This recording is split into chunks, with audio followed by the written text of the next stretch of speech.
ஹல்லேலூயா, ஹல்லேலூயா, ஹல்லேலூயா.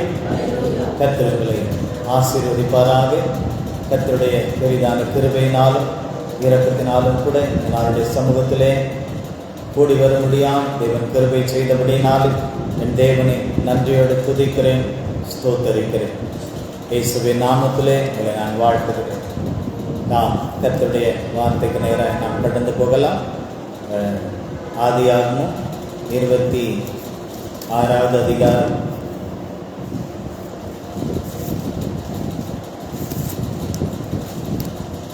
12வது வசனத்தை ஒருவர் வாசியுங்கள்.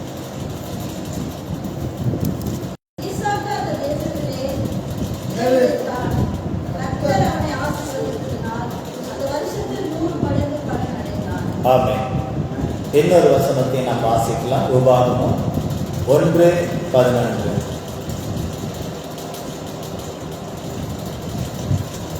உபாகமம் 1:11.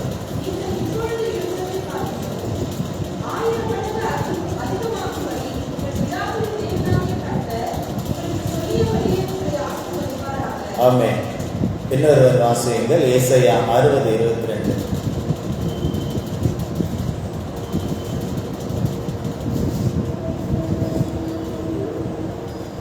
ஏசாயா 60:22.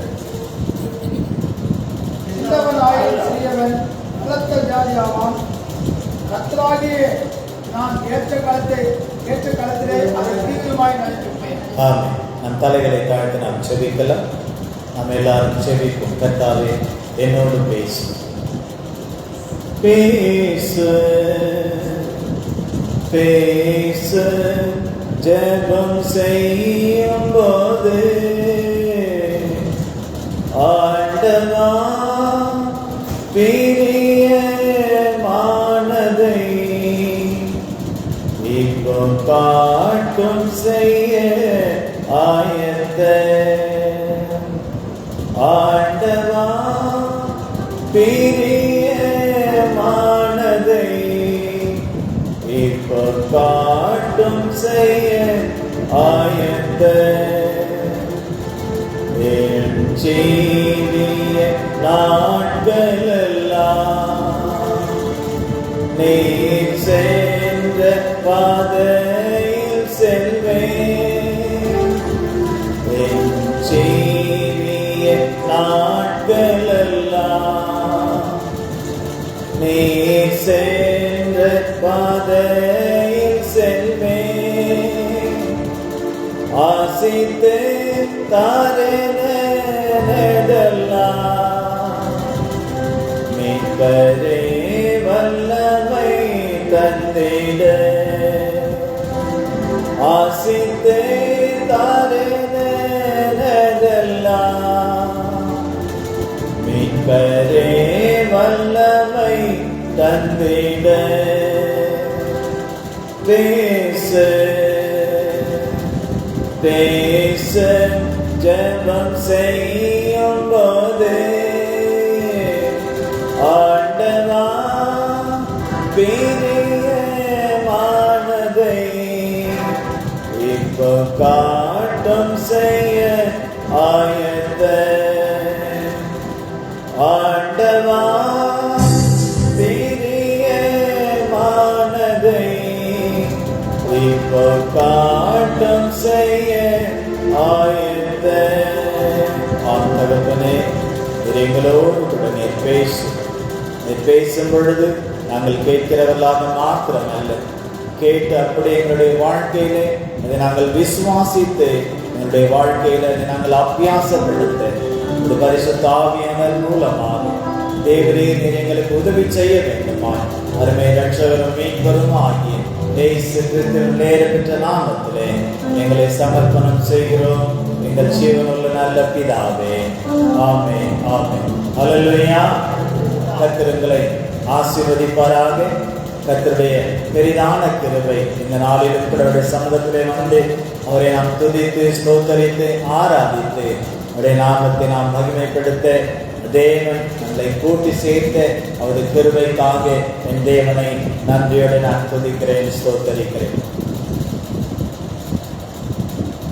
இந்த நாளிலே நான் இந்த இடத்துல இருப்பேன் என்று சொல்லி நான் நினைக்கவில்லை.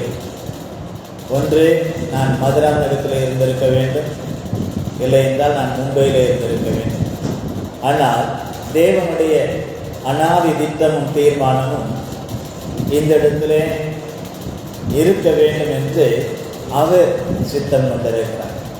காரணம், இந்த இப்போது நாம் வாசித்ததான இந்த 3 வசனங்களும் அன்றைக்கு சர்ச் டெடிகேஷன் அன்றைக்கு கர்த்தர் எனக்கு கொடுத்த உங்களுக்கான வார்த்தை. ஆமென். ஆகவே உங்களுக்கானதை கொண்டு வந்ததை உங்களுக்கு அதை கொடுக்க வேண்டிய சூழ்நிலை அன்றைக்கு இல்லை. ஆனாலும் அந்த சூழ்நிலையை இன்றைக்கு கர்த்தர் உருவாக்கி இருக்கிறார். அதற்காக என் தேவனை நன்றியோடு நான் துதிக்கிறேன், ஸ்தோத்திரிக்கிறேன். ஆமென். யார் யாருக்கு எதை கொண்டு வந்து சேர்க்கணும்னு கர்த்தர் நினைச்சிருக்கிறாரோ அந்த நினைவுகள் ஒரு நாளும் மாறாது. ஆமென். அவர் நம்மேல் வைத்திருக்கிற நினைவுகள் தீமைக்கானவைகள் அல்ல, அவைகள் சமாதானத்திற்கு ஏதுவான நினைவுகள். ஆகவே இந்த சபையை குறித்தும் உங்களை குறித்தும் கர்த்தர் வைத்திருக்கிறதான திட்டமும் தீர்மானமும் அது மாறாது. எத்தனை பேர் விசுவாசிக்கிறீங்க? அல்லேலூயா.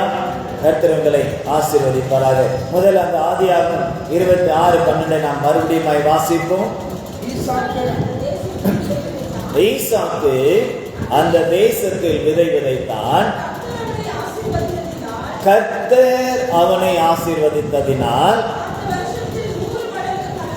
அந்த வருஷத்தில் 100 மடங்கு பலன் அடைந்தான். ஈசாக்கு வாக்குத்தத்தத்தின் மகன். ஆமென். தேவனால் வாக்கு கொடுக்கப்பட்டு அந்த வாக்குத்தத்தத்தின்படியே முதிர் வயதான காலத்திலே வசனம் சொல்லுகிறது, சரீரம் செத்தவன் எனப்பட்ட ஒருவன் மூலமாக வானத்தின் பெருக்கத்தை போல ஜனங்கள் பிறந்தார்கள் என்று சொல்.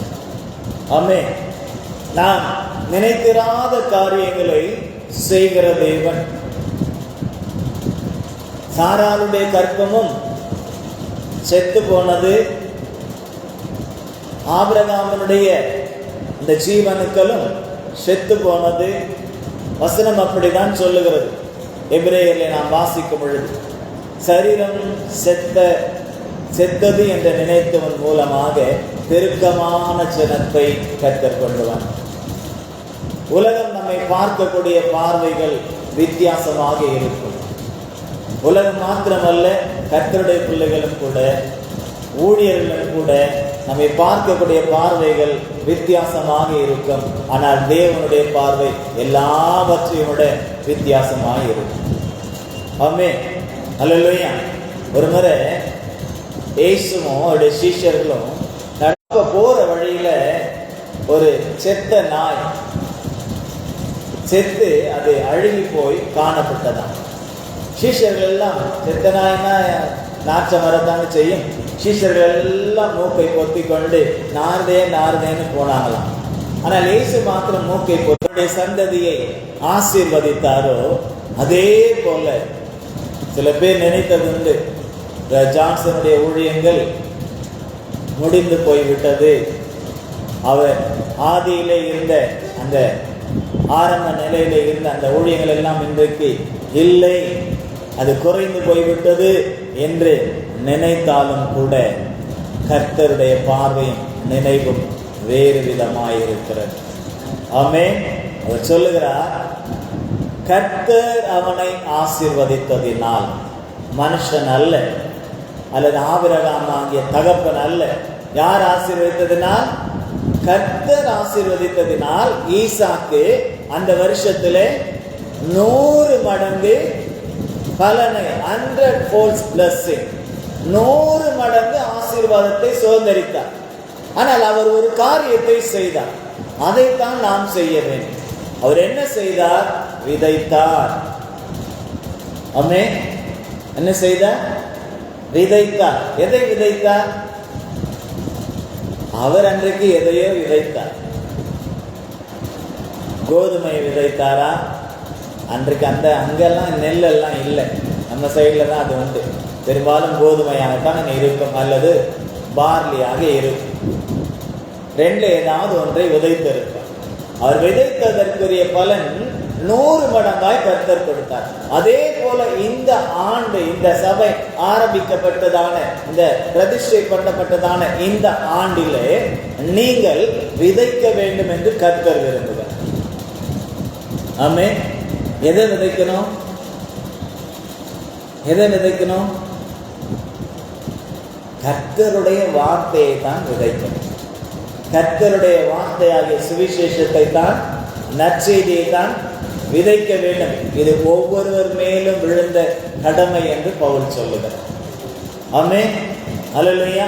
ஆரம்பத்தில் பாஸ்டர் அவங்க செவிக்கும் போது இந்த கிண்டி பகுதி, ஆலந்தூர் பகுதி, அதுக்கப்புறம் ஆதம்பாக்கம், இந்த பக்கம் ஒவ்வொரு பகுதியாக சொல்லி சொல்லி சொல்லி சொல்லி அங்கே இருக்கிற ஆத்துமாக்களை எல்லாம் ஆண்டவரே கொண்டு வாங்கன்னு ஜெபித்தார். ஆமென். அந்த ஜெபம் இந்த செய்திக்கான ஒரு ஆதாரமாய் இருந்தது. அப்போ எந்தெந்த பகுதியெல்லாம் நீங்கள் சொல்லி ஜெபிக்கிறீர்களோ அந்தந்த பகுதியிலெல்லாம் நீங்கள் விதைக்க வேண்டும்.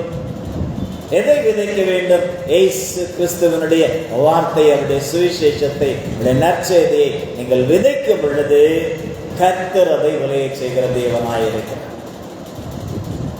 விதைக்கிறவனாலும் இல்லை, நீர் பாய்ச்சுகிறவனாலும் இல்லை, விளைய செய்கிற தேவன். நம்முடைய டியூட்டி என்ன? விதைக்கணும். ஆவியானவர் என்ன செய்வார்?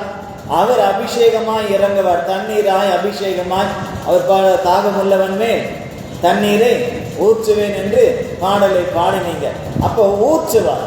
நாம விதைக்கும் பொழுது அவர் ஊற்றுவார், தேவன் அதை விளைய செய்வார். ஆத்துமாக்கள் இங்கே பெருகுவார்கள். ஆமென். நம்புறீங்களா? விசுவாசிக்கிறீங்களா? ஆமென். அல்லேலூயா. விசுவாசிக்கிற நீங்க என்ன செய்யணும்? நீங்க போற இடத்துலலாம் விதைங்க. போற இடத்துலலாம் என்ன செய்யுங்க? நீங்க இருக்கிற இடத்துல சுத்தி விதைங்க. நீங்க எந்த பகுதியில் இருக்கீங்க அந்த பகுதியிலெல்லாம் விதைங்க. விதைச்சு செவிங்க. விதைச்சிட்டு செவிக்கணும். இப்போ ஒரு விவசாயி விதையை விதைக்கிறான்னு சொன்னா நம்பிக்கையோடு தானே விதைப்பான். நம்பிக்கை எல்லாம் இது வருமோ வராதோ அப்படியே சந்தேகத்துல விதைப்பான். கண்டிப்பா விளையும் என்ற, அதுவும் ஒரு நல்ல மகசூல் கிடைக்கும் என்றதான விசுவாசத்தோடும் நம்பிக்கையோடும் தான் விதைப்பான். ஆமென். அது வளர்ந்து வரும் பொழுது இருக்கக்கூடிய அந்த சந்தோஷம், அதை பார்க்கும்போது கொஞ்சம் முளை விட்டு வரும்போதே ஒரு சந்தோஷம் வந்துடும். கொஞ்சம் அது முளை விட்டு அப்படி அந்த மண்ணை தாண்டி கொஞ்சம் வெளியே வரும் பொழுது ஒரு சந்தோஷம் வந்தாங்க. யாருக்கு? விதைத்தவன். அதுக்கப்புறம் அது வளர வளர வளர அதை பார்க்க பார்க்க பார்க்க மிகுந்த சந்தோஷம். அது மிகுந்த மகசூல் கொடுக்கும், அறுவடையை கொடுக்கணும்னு சொன்னா அதை விட சந்தோஷம் யாருக்கு இல்லை? யாருக்கு இல்லை? விவசாயிக்கு இல்லை. அதே போல ஆத்துமாக்களிடத்துல கர்த்தருடைய வார்த்தை நாம் விதைத்தது ஆத்துமாக்கள் சபைக்குள்ளே கடந்து வந்து அவருடைய நாமத்திற்கு மகிமைக்காக அவருடைய நாமத்தினாலே ஸ்நானம் பெற்று அவருக்குள்ளே வளர்ந்து அவருடைய நாமத்தை மகிமைப்படுத்தி ஆராதித்து வருகைக்கு ஆயத்தப்படும் பொழுது அதை பார்க்கும் பொழுது இருக்கக்கூடிய சந்தோஷம் இந்த பூமியில வேறு எந்த இடத்துல நமக்கு கிடைக்காத ஒரு சந்தோஷமா இருக்கும். நமக்கு மாத்திரமல்ல, பாவத்திலே இருந்து மீண்டு ஒரு ஆத்மா வந்து ஸ்நானப்படும் பொழுது பரலோகமே சந்தோஷப்படும். ஆமென். மனம் திரும்புகிற ஒரு பாவை நிமித்தம் பரலோகத்திலே தூதர்களுக்கு முன்பதாக சந்தோஷம், தேவனுக்கு முன்பதாக சந்தோஷம். அப்ப தூதனுக்கும் தேவனுக்கும் நம்மால சந்தோஷத்தை கொடுக்க முடியுமா? முடியாதா? ஆமென். பரலோகத்துக்கு இங்க இருந்தே நம்ம சந்தோஷத்தை அனுப்ப முடியும். அவர் கொடுத்திருக்கிற சந்தோஷம் நமக்கு வேற, அவர் கொடுத்திருக்கிற சமாதானம் வேற. ஆனா நாம் அனுப்பக்கூடிய சந்தோஷம் விதைத்து அதை விளைய செய்கிற தேவனுடைய கருத்தில் ஒப்பு கொடுத்து நாம செபித்து அது விளைந்து தேவனுடைய நாமத்தை மகிமைப்படுத்தும் பொழுது பரலோகத்திலே சந்தோஷம் உண்டாகும். அப்படிப்பட்ட ஒரு 100 மடங்கு ஆசீர்வாதத்தை நீங்கள் காண்பீர்கள் என்று கர்த்தர் சொல்லுகிறார். ஆமென். 100 மடங்கு ஆசீர்வாதத்தை காண விதையுங்கள், செபியுங்கள், தேவனுடைய நாமத்தை மகிமைப்படுத்துங்கள். அடுத்து உபாகமம் 1:11.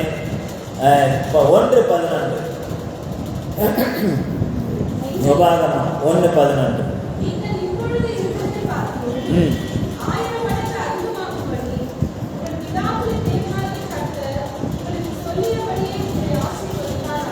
ஆமென். இந்த வசனத்திலே நாம் பார்க்கிறோம், நீங்கள் இப்பொழுது இருக்கிறதை பார்க்கிலும், இப்பொழுது இருக்கிறதை பார்க்கிலும். இப்போ நம்ம விரலை விட்டு எண்ணிடலாம் இல்லையா?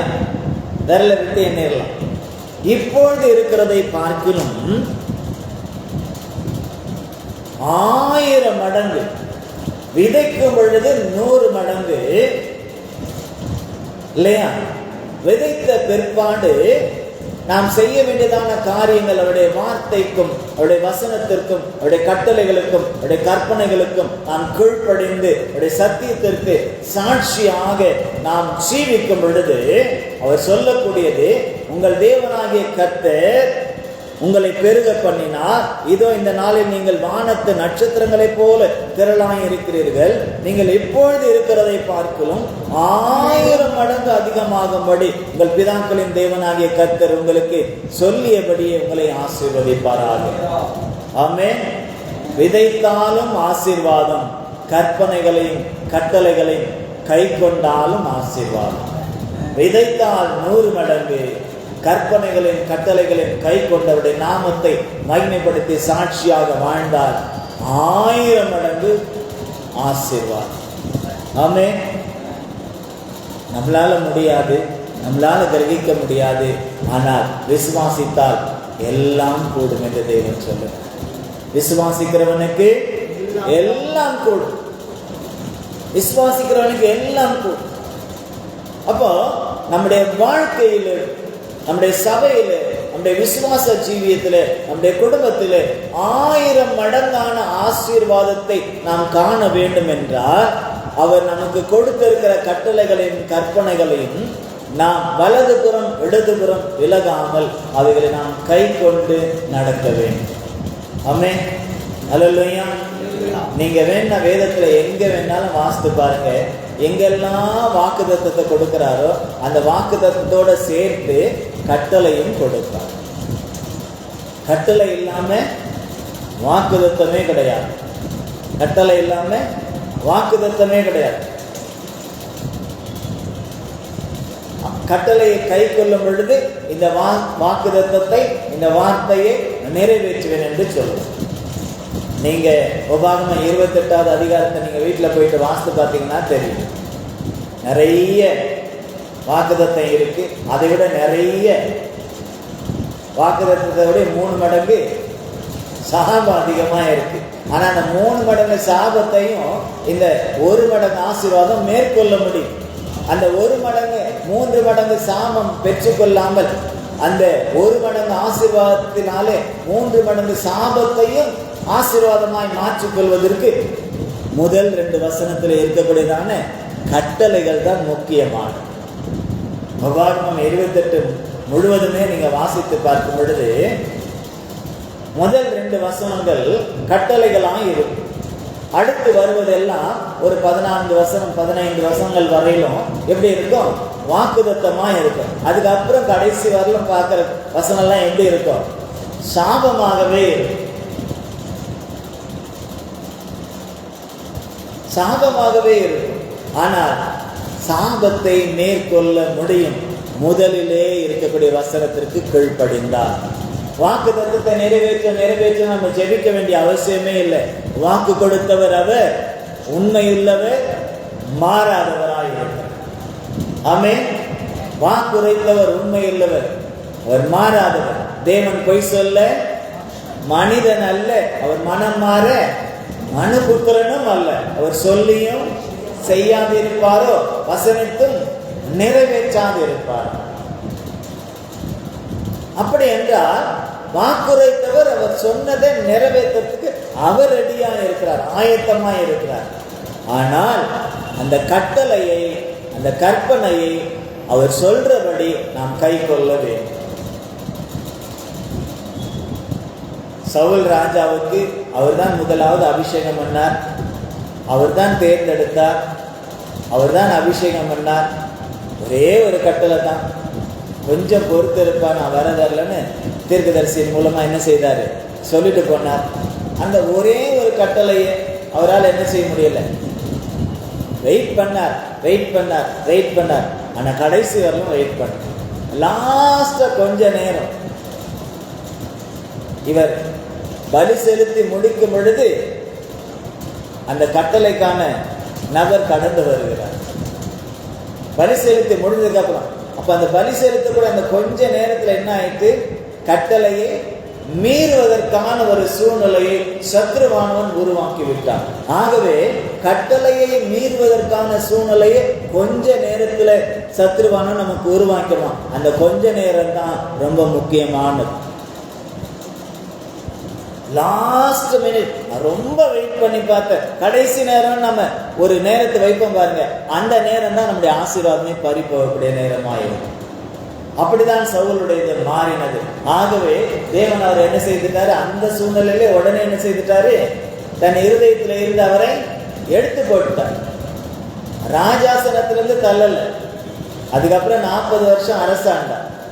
உலக பிரகாரமான ஆசீர்வாதம் குறையல, ஆனால் தேவ சமூகத்திலிருந்து தள்ளப்பட்டார். பொல்லாதாவி அவரை மேற்கொண்டது. அவருக்குள்ள பொல்லாதாவி இருக்கிறதுனே தெரியாமலேயே அவர், நான் இன்னும் கர்த்தர் தனக்குள்ள இருக்கிறார், அவருடைய ஆவியானவர் இருக்கிறார், அபிஷேகம் இருக்கிறார்னே 40 வருஷம் அரசாண்டார். ஆனால் கடைசியில் அவர் விழுந்து போன போதுதான் தெரிந்தது அவர் கர்த்தருக்குள்ள இல்லை. ஆனால் அதற்கு முன்பே தெரிந்தது தீர்க்கதரிசிக்கும் தேவனால் நடத்தப்பட்ட தாவீதுக்கும் அது தெரிந்தது. என்னைக்கு கர்த்தருடைய ஆவியானவர் சவுலை விட்டு விலகினாரோ அன்றைக்கு தாவீதோடு கூட கர்த்தருடைய ஆவியானவர் என்ன ஆயிட்டாரு, உள்ள வந்துட்டார்.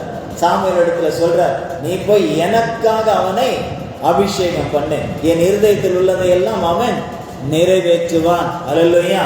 தாவீதை போல கர்த்தருடைய கட்டளைகளை கை கொண்டு அவருடைய நாமத்தை மகிமைப்படுத்தினார் யாரும் கிடையாது. ஒரு சில நேரத்தில் இடறி போனார், 2 சூழ்நிலையில அவர் இடறி போனார். ஆனாலும் அவருடைய கிருபை பாருங்க தாவீதுக்கு பூரணமாய் இருந்தது. இன்றைக்கும் தாவீதின் குடும்பத்துக்கு இஸ்ரவேலில் அவருடைய கிருபை பூரணமா விளங்கிக்கிட்டு இருக்கு. அவருடைய வருகை வரையிலும் அந்த கிருபை தாவீதினுடைய குடும்பத்தை விட்டு விலகாது இருக்கு. வருகைக்கு பின்பாடும் கூட 1000 வருட அரசாட்சியிலே தாவீதுக்கு என்று ஒரு விசேஷித்த பதவி இருக்கத்தான் போகிறது. அந்த தாவீதின் சந்ததியில வந்த இயேசு கிறிஸ்துவை யாரெல்லாம் ஏற்றுக்கொண்டார்களோ அவர்களுக்கும் கூட அந்த 1000 வருட அரசாட்சியில விசேஷித்த நன்மைகள் காத்து கொண்டிருக்கிறது. ஆமென். இது நாம் விசுவாசித்தால் பெற்றுக்கொள்ளலாம். இப்ப கட்டளை என்பது மிக முக்கியம். நாம் ஒவ்வொருவருக்கும் ஒரு வாக்குத்தத்தத்தை, உங்களுக்கு வாக்குத்தத்தத்தை கொடுத்திருக்காரு இல்லையா, அந்த வாக்குத்தத்தத்தோட கூட கட்டளை இருக்கும். நீங்க வேணும்னா வீட்டுல போயிட்டு வாசித்து பாருங்க. இந்த வருஷம் என்ன வாக்குத்தத்தம் கொடுத்தாரு, உன் தேவனாகிய கர்த்தர் ஆமே பூமியில் உள்ள சகல ஜாதிகளிலும் உன்னை மேன்மையாக வைப்பார். உபாகமம் ஆமே, உபாகமத்துல தான் பேசிக்கிட்டு இருக்கோம். உபாகமத்துல தான் இந்த வார்த்தையே இருக்கு. ஆமே, மேன்மையாக வைப்பார். இப்ப அதுக்கு முன்னால என்ன இருக்கு, இருக்கா இல்லையா? அப்ப அந்த கட்டளையை தான் நீங்கள் நிறைவேற்றும். உண்மையிலே எனக்கு தெரியாதுங்க, உபாகமத்துல என்ன உங்களுக்கு வாக்குத்தத்தம்னு எனக்கு தெரியாது. ஆனால் கொடுத்தவருக்கு தெரியும் இல்லையா? ஆமே, கர்த்தருக்கு தெரியும். அப்ப அந்த கட்டளையை நாம் கை கொள்ளும் பொழுது இந்த ஒரு வாக்குத்தத்தம் மாத்திரமல்ல, இந்த வாக்குத்தத்தத்தோடு கூட இணைந்த எல்லா வாக்குத்தத்தங்களும் எல்லா ஆசீர்வாதங்களும் நமக்கும் நம்முடைய குடும்பத்திற்கும் நம்முடைய சபைக்கும் நம் மூலமாக தேசத்திற்கும் கூட கடந்து வரும். ஆமென். அல்லேலூயா. அப்போ 1000 மடங்கு இப்பொழுது இருக்கிறதை பார்க்கிலும் 1000 மடங்கு முதலாவது நாம் செய்ய வேண்டியது என்ன, விதைக்க வேண்டும். விதைக்கும் பொழுது 100 மடங்கு விதைத்ததன் பிற்பாடு அந்த 100 மடங்கை நாம் பெற்றுக்கொண்டு அவருடைய கட்டளைகளை நாம் கை கொண்டு அவருடைய நாமத்தை நாம் மகிமைப்படுத்தும் பொழுது இப்பொழுது இருக்கிறதை பார்க்கிலும் 1000 மடங்கு ஆசீர்வாதத்தை அவர் நமக்கு கொடுக்கிறவராயிருக்கிறார். ஏசாயா 60:22 நாம் வாசிப்போம். சின்னவன் 1000 சிறியவன் பலத்த ஜாதியுமாவான், கர்த்தராகிய நான் ஏற்ற காலத்தில் இதை சாதாரணமா இல்லை, என்ன சொல்றாரு, தீவிரமாய் நடப்பிப்பேன். முதல்ல 100, அப்புறம் 1000, இப்ப என்ன சொல்றாரு, பலத்த ஜாதின்னு சொல்றாரு. இப்ப நம்ம கொஞ்சம் பேர் தான், சின்னவன் தான், ஒரு சிறிய சபை தான். ஆனால் கர்த்தர் பார்க்கக்கூடிய பார்வை அது பெரிதாக இருக்கிறது. அல்லேலூயா, அல்லேலூயா. இந்த வயிற்றுல இருக்கிற பிள்ளை நமக்கு அம்மாவா சுமந்தாலும் கூட உள்ள அது எப்படி இருக்கு, எந்த சைஸ்ல இருக்கு, அது எப்படி வரும், அது ஆணா பெண்ணா அப்படின்லாம் என்ன செய்ய முடியாது, கண்டுபிடிக்க முடியுமா? முடியுமா எஃப்சி? முடியாது. இல்ல அப்பாவுக்கு தான் கண்டுபிடிக்க முடியுமா? காதெல்லாம் வச்சு கேட்டு, சதச்சோப்பெல்லாம் வச்சு கேட்டு கண்டுபிடிக்க முடியுமா? என் டாக்டரால கூட கண்டுபிடிக்க முடியுமா? ஸ்கேன் பண்ணா தெரியலாம் ஒருவேளை. ஆனால் முடியுமா நம்மால? முடியாது. அதே போல கர்த்தர் நம்மை குறித்து நினைத்திருக்கிற அந்த நினைவுகளும் அவர் நம்மை எந்த அளவுக்கு மேன்மையாக வைக்க வேண்டும், எந்த அளவுக்கு நம்முடைய வாழ்க்கை, நம்முடைய குடும்பம், நம்முடைய சபை, நாம் எவ்விதமாக ஒரு பெரிய ஒரு ஜாதியாக வளர வேண்டும், வாழ வேண்டும் என்று சொல்லி அவர் நினைத்திருக்கிற அந்த காரியத்தை நம்மால் அறிந்து கொள்ள முடியாது. ஆனால் அது நடக்கும், நடக்கும். அவர் வாயிலிருந்து விருதாவாய் வந்ததும் இல்லை, விருதாவாய் செல்வதும் இல்லை. அப்படின்னா எந்த நோக்கத்திற்காக அவருடைய வார்த்தையை அனுப்புகிறாரோ அந்த வார்த்தை நிறைவேறின பிற்பாடு மறுபடியும் அந்த வார்த்தை அவரிடத்திலே போகும். அந்த வார்த்தையை உருவாக்கின பிற்பாடு அது மறுபடியும் அவரிடத்திலே போகும். நீங்க லூக்கா சுவிசேஷத்துல மரியாளுக்கு காபிரியல் தூதன் வந்து சொல்லக்கூடிய அந்த வார்த்தைகளை குறித்து நாம் தியானிக்கும் பொழுது வாசித்து பார்த்தால் நமக்கு தெரியும். காபிரியல் தூதன் வந்து சொன்னான், இப்படி உனக்கு ஒரு காரியம் நடக்க போகிறது, தேவன் அவர் குமாரனா என்ன செய்ய போறாரு, உன் வயிற்றுல பிறக்க போறாரு, இது எப்படி ஆகும்னு அந்த அம்மா சங்கடப்படுறாங்க. அவர் சொல்றாரு, இது மனுஷனால் ஆறுது அல்ல, இது பரிசுத்தாவின் பலன் உண்மையில் நிகழிடும், அப்பொழுது உன்னிடத்துல பிறப்பது அது பரிசுத்தமா இருக்கும், அவர் எப்படி இருப்பார்னு எல்லாத்தையும் சொல்றாரா இல்லையா? எப்படி இருப்பார் என்று சொல்றார். இதை முன்கூட்டியே ஏசாயா தீர்க்கதரிசியும் அவர் எப்படி எல்லாம் இருப்பார், எப்படி கன்னிகையின் வயிற்றில பிறப்பார், அவருக்கு என்னெல்லாம் பேரு, ஒரு பேர் மாற்றம் தானே, இன்னும் நிறைய பேர்லாம் இருக்கா அப்படின்னு தீர்க்கமாகவும் சொல்றார். இங்க காபிரியல் தூதனும் வந்து சொல்றார். அந்தம்மா முதல்ல கொஞ்சம் தயங்குறாங்க. அதுக்கப்புறமா அவன் சொல்லக்கூடிய ஒவ்வொரு வார்த்தைகளும் உள்ளே ஏற்றுக்கொண்டு அந்த அம்மா சொன்ன கடைசி வார்த்தை, இதோ இப்படி வார்த்தையின்படி எனக்கு ஆக கடவது என்று சொன்ன பிற்பாடு தான் காபிரியல் தூதன் மரியாதை விட்டு போனார். எந்த வார்த்தையை கொண்டு வந்தாரோ அந்த வார்த்தை அந்த அம்மாவுக்குள்ள நிறைவேறல வரலும், அதை அவங்க விசுவாசிக்கிற வரையிலும், அதை அவர்கள் ஏற்றுக்கொள்ற வரையிலும், ஏற்றுக்கொண்டு அதற்கு தன்னை ஒப்பு கொடுக்கிற வரையிலும் தூதன் அந்த வார்த்தையோடு நின்று கொண்டே இருந்தான். அந்த வார்த்தையினுடைய காரியங்களை விவரித்துக் கொண்டே இருந்தான். அதே போல்தான் நம்முடைய வாழ்க்கையிலும் அவருடைய வார்த்தை கடந்து வரும் பொழுது அதை நாம் விசுவாசித்து ஏற்றுக்கொண்டு அதற்கு நம்மை பூரணமாய் ஒப்பு கொடுக்கிற வரையிலும் அந்த வார்த்தை நம்மை சுற்றி கொண்டே இருக்கும். அது தேவதூதன் மூலமாகவும் சரி, இல்ல ஊழியர்களாக எங்கள் மூலமாகவும் சரி, அல்லது அசிரியை போல அவருடைய வார்த்தைகள், அல்லது சொப்பனத்தின் மூலமாய், தரிசனத்தின் மூலமாய், அல்லது ஓயாமல் உங்கள் இருதயத்திலே ஒழித்து கொண்டும் கூட அது இருக்கும். நாம் ஒப்பு கொடுக்கிற வரையிலும். அல்லேலூயா. அந்த அம்மா என்ன சொல்லி எடுத்தவங்க வாசிங்க, இதை நான் ஆண்டவருக்கு அடிமை, அவருடைய வார்த்தையின்படி எனக்கு ஆக கடவுது என்று அவங்க ஒப்பு கொடுத்த பிற்பாடுதான் தூதன் அவரை விட்டு போனான் பரலோகத்திற்கு என்று இருக்கிறார். அப்போ நாம் ஒவ்வொரு நாளும் நம்மை குறித்ததான தேவனுடைய திட்டமும் செயலும் அவருடைய சித்தமும் நிறைவேறுவதற்கு நாம் முழுமையாக ஒப்பு கொடுக்க வேண்டும். அவர் என்ன சொல்றாரு? சின்னவன் 1000 சிறியவன் பலத்த ஜாதியுமாமா, நான் ஏற்ற காலத்தில், கர்த்தராகிய நான் ஏற்ற காலத்தில் இதை தீவிரமாய் நடப்பிப்பேன். தீவிரமாய் நடப்பிப்பேன். நமக்கு தெரியாது ஏற்ற காலம் எதுன்னு, நமக்கு தெரியாது. அவர் எப்படி நடப்பிப்பார் என்று நமக்கு தெரியாது. இயேசு கிறிஸ்துவை தனக்குள்ள எப்படி அவர் கொண்டு வருவார்னு மரியாதை அறியல.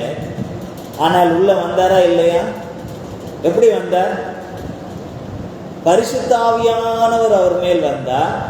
அந்த பரிசுத்த ஆவியினுடைய அபிஷேகம் அவருக்குள்ள இறங்கின பொழுது இயேசுவும் உள்ள இறங்கிட்டார். எப்படி இறங்கினார்? மேலே ஏறி போனதை போல இயேசு இறங்கல. உள்ள தெரியாம ஒரு சின்ன அணுவை போல, அவ்வளவுதானே தேவை மனுஷன் உருவாக. ஒரு சின்ன அணுவை போல ஆவியானவர் அந்த அபிஷேகத்தோடு கூட அந்த இயேசுவானவரை உள்ளே கொண்டு வந்து கரெக்டா சேஃபா எங்க வைக்கணுமோ அங்க வச்சுட்டார். ஆமென். அந்த அம்மா அதுக்கப்புறம் ஆண்டவரை நான் மகிமைப்படுத்துகிறேன். நீங்க வீட்டுல போயிட்டு வாசித்து பார்த்தா தெரியும். அது உள்ள வந்த உடனே அந்த அம்மாவுக்குள்ள ஒரு பூரிப்பு, சரீரத்திலே, ஆவியிலே, ஆத்மாவிலே ஒரு பெரிய சந்தோஷம் வந்திருக்கா இல்லையா? ஆமென். வந்திருக்கா இல்லையா? தாத்தா பாட்டிக்கும் வந்திருக்கோம், அவங்களுக்கும் வந்திருக்கோம். எல்லாருக்கும் ஒரு பிள்ளை முதலாவது கர்ப்பம் தரிக்கிறாள் என்று நினைக்கும் பொழுது அந்த பூரிப்பு எல்லாருக்குமே, அது சொந்த பந்தங்க எல்லாருக்குமே ஒரு பெரிய சந்தோஷத்தை கொடுக்கும். ஆனா மரியாளுடைய சூழ்நிலை அப்படி அல்ல.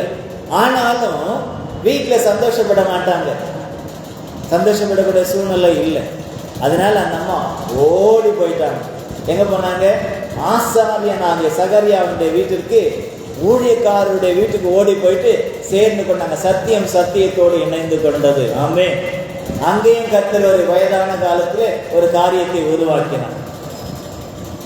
அந்த அம்மாவுக்கு 6 மாசத்துக்கு முன்னால அப்படிப்பட்ட ஒரு காரியத்தை உண்டாக்கினார். ஆகவே சத்தியம் சத்தியத்தோடு கூட இணைந்து கொண்டது, உண்மை உண்மையோடு கூட இணைந்து கொண்டது, ஆவி ஆவியோடு கூட இணைந்து கொண்டது. ஆமென். அபிஷேகம் அபிஷேகத்தோடு கூட இணைந்து கொண்டது. 2 பேருமே துதிக்கிறாங்க. ஆமென். இவங்க துதிக்கிறது மாத்திரமல்ல, 2 பேரும் இல்ல. அந்த எலிசபெத்தம்மா சொல்றாங்க, என் வயிற்றில் உள்ள பிள்ளை களிப்பாய் துள்ளிட்டு. ஒன்னும் சொல்லல, கிருபை பெற்றவளே வாழ்வேன்னு இவங்க சொல்ல, அவங்களும் வாழ்த்துதல் சொல்ல, அந்த வாழ்த்துதல என்ன ஆயிட்டு? அபிஷேகத்தோடு கூட போனதுனால உள்ள இருக்கிற பிள்ளை துள்ளிட்டான். ஆமென். நம்ம எல்லாம் ரொம்ப பாக்கியவான். உண்மையா எப்சி ரொம்ப பாக்கியவதின்னு தான் சொல்லுவேன். ஏன்னா அபிஷேகத்தை பெற்று இருக்கான். ஆகவே பிள்ளையும் கூட உள்ள இருக்கும் போதே என்ன எப்படி இருக்கும்?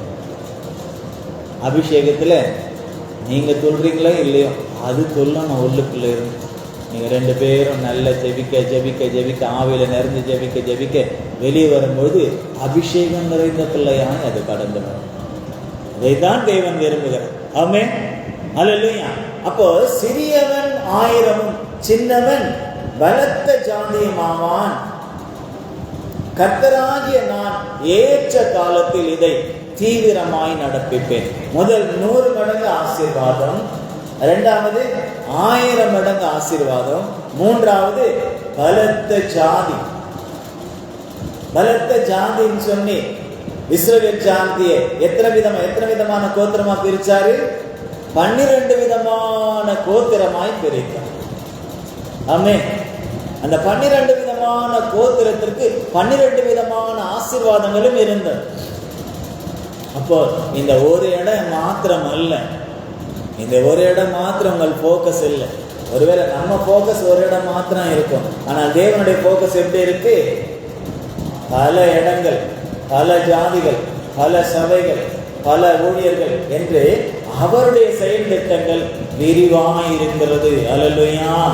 ஏசாயால நம்ம வாசிக்கிறோம், உன் கூடாரத்தின் முலையை என்ன செய்? விசாலமாக்கு. கிழக்கிலும் மேற்கிலும் வடக்கிலும் தெற்கிலும் என்று சொல்லி விசாலமாக்கு. அப்படி விசாலமாக்கி கொண்டே முதலாவது அதற்கு நம்முடைய மனசு விசாலமாய் இருக்கணும். நம்முடைய ஆவிக்குரிய சிந்தனை விசாலமாய்கிட்டே இருக்கணும். குறுகி போகவே கூடாது.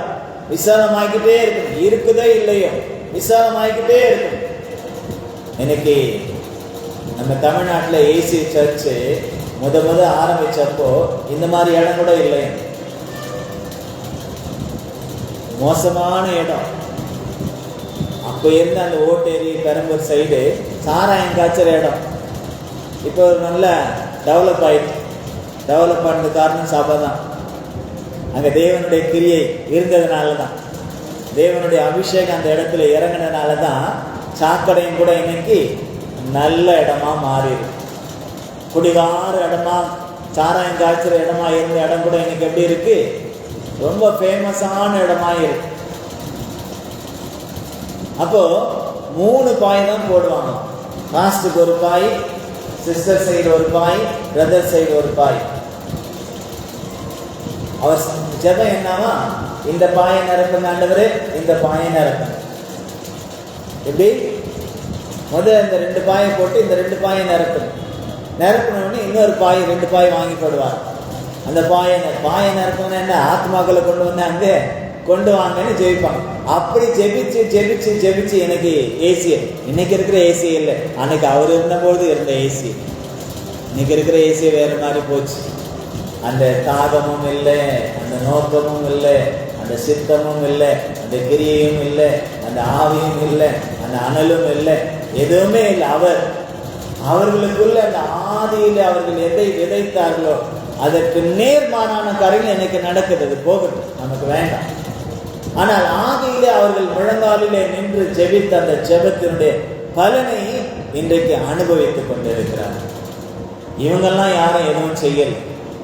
அன்றைக்கு அவர்கள் போட்ட அந்த முழங்கால், அந்த ஜெபம், அந்த விசுவாசம், அதையெல்லாம் இன்னும் வளர்ந்து இருக்கணும். ஆனா அந்த 2 பேரோட அது முடிஞ்சு போச்சு. பாஸ்டர் ஜி சுந்தரத்தோடும் அதுக்கப்புறம் இருந்த பாஸ்டர் சாம் சுந்தரம் ஐயாவோடும் அது முடிஞ்சு போச்சு. இப்போ இருக்கிறது வேறு விதமாய் அது போய்கொண்டிருப்பதனால பெருக்கத்தை காண முடியாமல் இருக்கிறார். ஆனாலும் தேவன் நல்லவர். எங்கெல்லாம் அவர்கள் மூலமாக ஏசிய சபை ஆரம்பிக்கப்பட்டது அங்கெல்லாம் அவைகள் எக்கோட்ஸை விட அதிகமாக வளர்ந்து கொண்டுதான் இருக்கு. ஆமென்.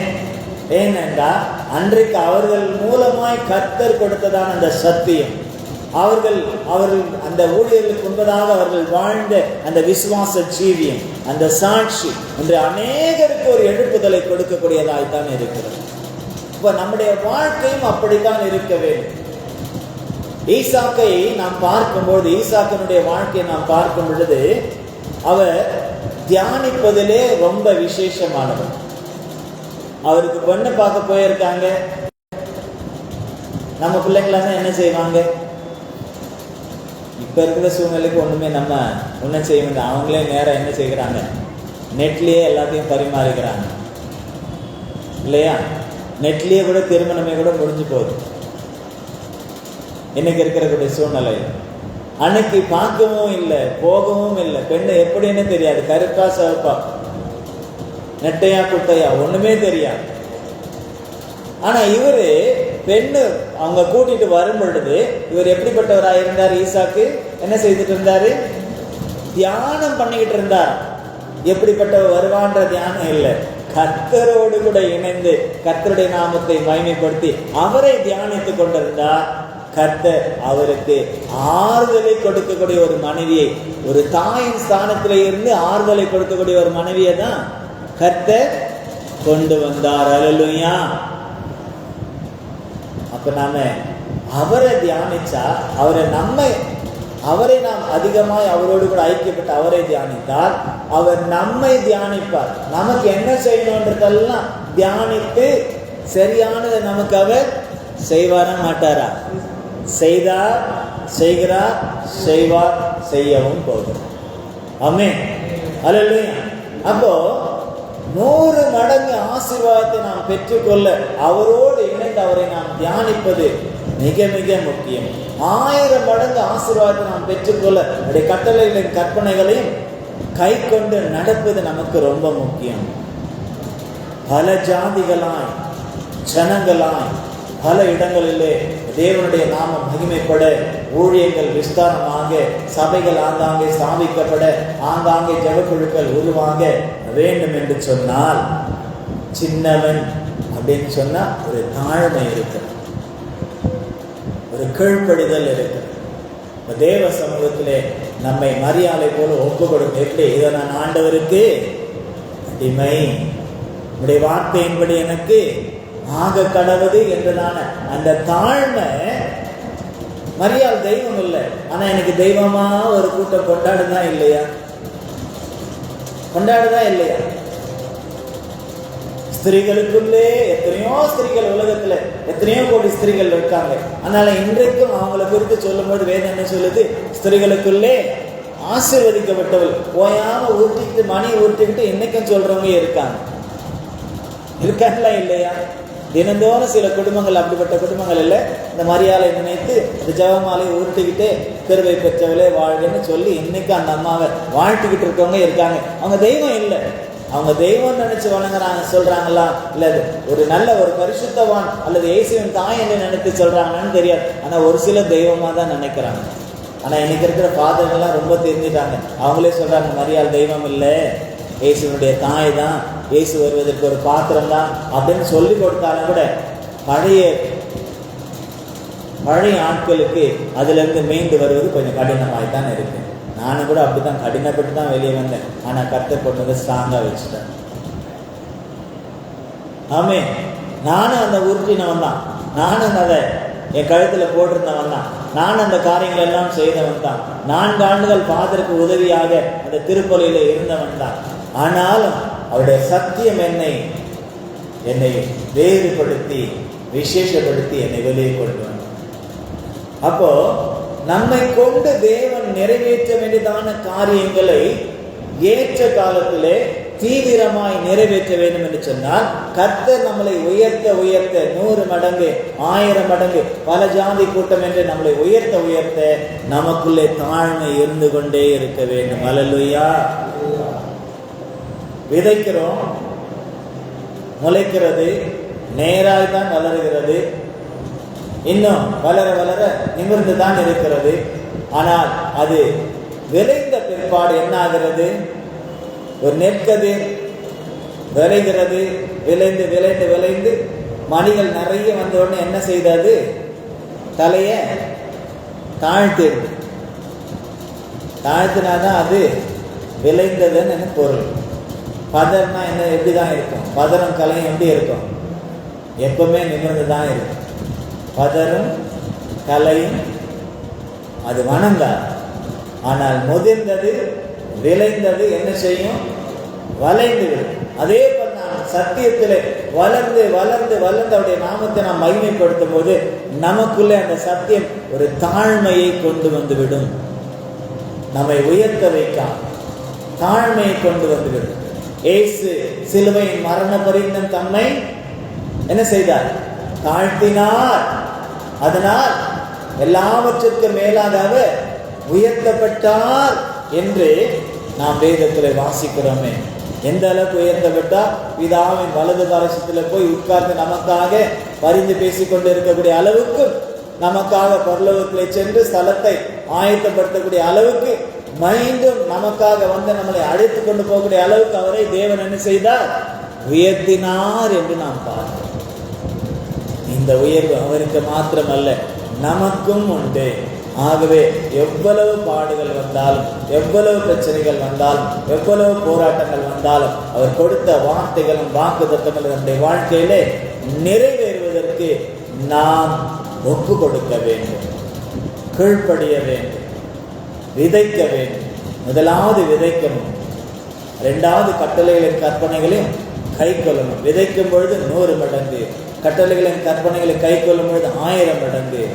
அவருக்கு முற்றிலுமாக ஒப்பு கொடுக்கும்போது, சரண்டர் பண்ணும் பொழுது பல ஜாதிகள் அந்த சரண்டர் பண்ணும்போது, சரண்டர்னு சொன்னாலே எப்படிதான்? சாஷ்டாங்கமாய் அவருடைய சமூகத்தில் நம்மை ஒப்பு கொடுப்போம். முற்றிலுமாய் நம்மை ஒப்பு கொடுப்போம்.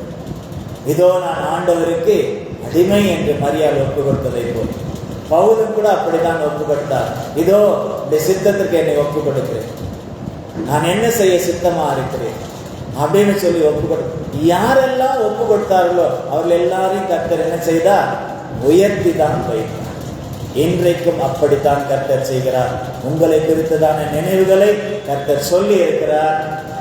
இந்த நினைவுகளை நீங்கள் விசுவாசித்து அதை நடைமுறைப்படுத்தி நீங்கள் அவருடைய ஆசீர்வாதத்தை, 3 விதமான ஆசீர்வாதத்தை சுதந்தரித்துக் கொள்வது அது உங்களுடைய கடமை.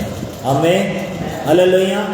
விசுவாசியுங்கள், செபியுங்கள், கிரியை செய்யுங்கள்.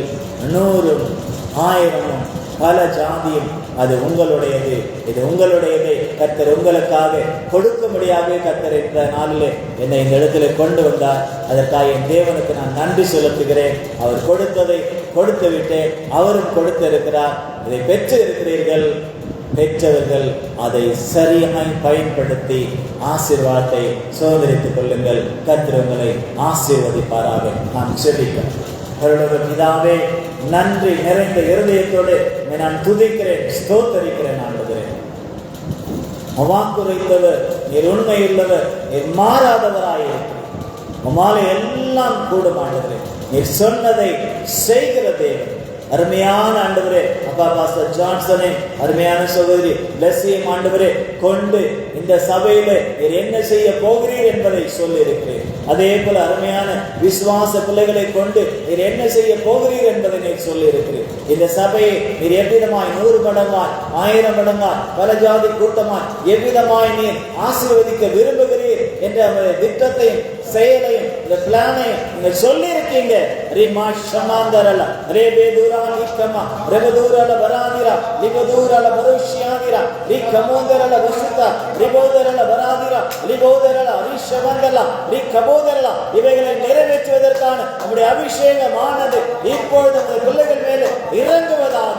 Mighty power, mighty power, mighty power, mighty power in the name of Jesus. ரிமாந்தரல பரோஷபல ரிபதுரல வரா ரிகபோதரல ரிபதுரல வரா சிவோதர ரிகபோதரல வராதிரந்தரலமன 100 மடங்கும் 1000 மடங்கும் பல ஜாதி கூட்டமாக ஆவதற்கான அந்த விசேஷித்த அபிஷேகம், அந்த விசேஷித்த கிரியையுள்ள அபிஷேகம் இந்த பிள்ளைகள் மேலும், இந்த சபையின் மேலும், இந்த குடும்பத்தின் மேலும், ஊழியத்தின் மேலும் இறங்குவதாக என்று நான் துதிக்கிறேன், ஸ்தோத்தரிக்கிறேன். இவர்களை நான் ஆசீர்வதிக்கிறேன். நீரும் ஆசீர்வதித்து இவர்களை நடத்த வேண்டுமா? சகல துதி கனம் மகிமையை நாங்கள் உமக்கு செலுத்துகிறோம். ஏற்றுக்கொள்ளும், அங்கீகரின், ஆசீர்வதியும். இயேசுவின் நாமத்தில் சமர்ப்பணம் செய்கிறேன் எங்கள் ஜீவனுள்ள நல்ல பிதாவே. ஆமென், ஆமென். அல்லேலூயா. கர்த்தர் உங்களை ஆசீர்வதிப்பாராக.